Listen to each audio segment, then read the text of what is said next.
Okay, so some typical questions if you're given a data set of paired data. Find the regression line, answer some questions about it. Okay, so find the least squared regression line. We use StatCrunch. You could do it on your own, showing you using the method I did before, but StatCrunch is going to be better. Predict the drilling time. Okay, so then we predict values. Okay, so predict the drilling time if drilling starts at 130 feet. So why would we do that? We already know what the drilling time is. It's 6.93, right? But remember, there's two y values going on. There's the observed y value, 6.93 minutes, and then there's the predicted y value, right, which we'd use the line for. So our least squared regression line is here, you remember, and now I'm using the right notation. Y hat equals B1x plus B naught. Be careful, sometimes those are, StatCrunch will give you those backwards. StatCrunch will spit out your regression line like this. Y, I think it might just say Y, and I think it's 5.5273 plus 0.0116x. Okay, so the predicted value then you get by plugging in 130 in for x, right? Input x, output what? And that's a predicted value. And then you could compare what that is to the actual value, right? The actual value, 6.93, the predicted value, 7.035. So the drilling time of 6.9 seconds is below average, right? Because remember, another way to talk about predicted value is an average value, right? X bar, Y bar. So the residual would be the difference in the two, right? The residual goes, if you remember residual,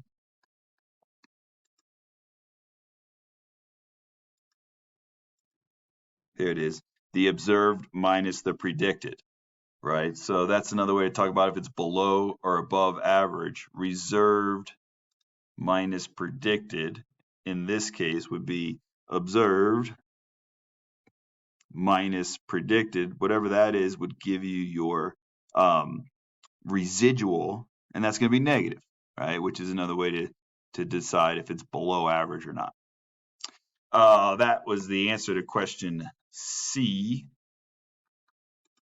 which was, is the observed drilling time at 130 feet above or below average?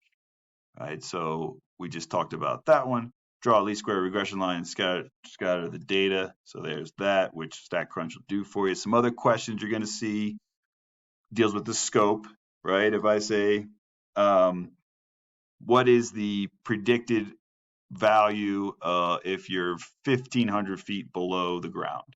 That's way outside of the scope, right? Way out here. You don't know if it continues in a linear pattern. It could turn exponential, right? We don't really know that, so you can't answer questions that are out of the scope.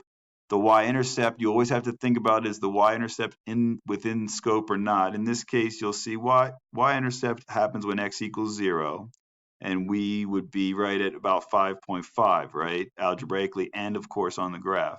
And that's within the scope. It's not really that far from the first value.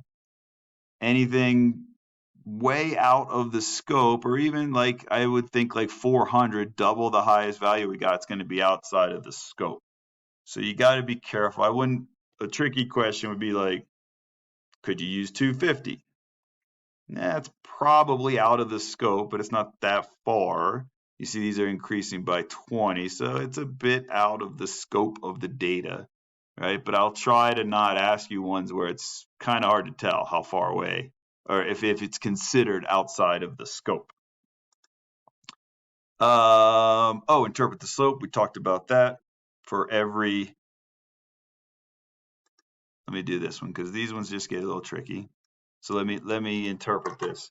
I gave you the general. For every 1 unit increase in x, explanatory, there is a, and then whatever the slope is,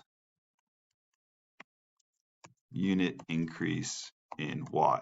But you just have to be specific for a problem. So this one would go like this.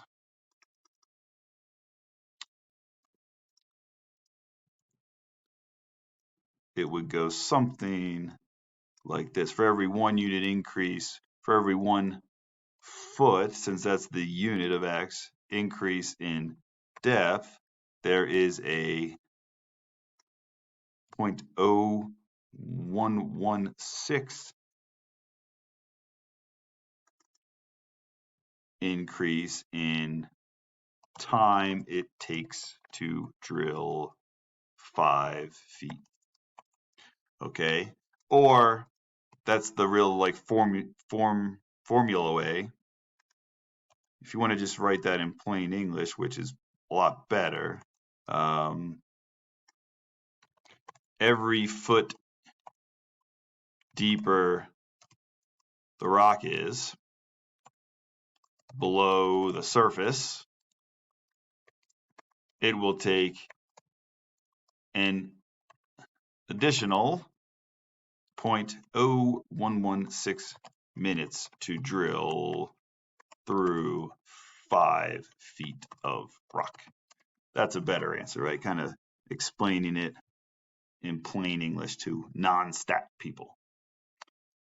Okay, let's see. We talked about this. We think x equals 0 is okay. That's the y-intercept. It's still within the scope. And this last slide just deals with something I've already talked about. Never use the least squared regression line to make predictions outside of the scope of the model.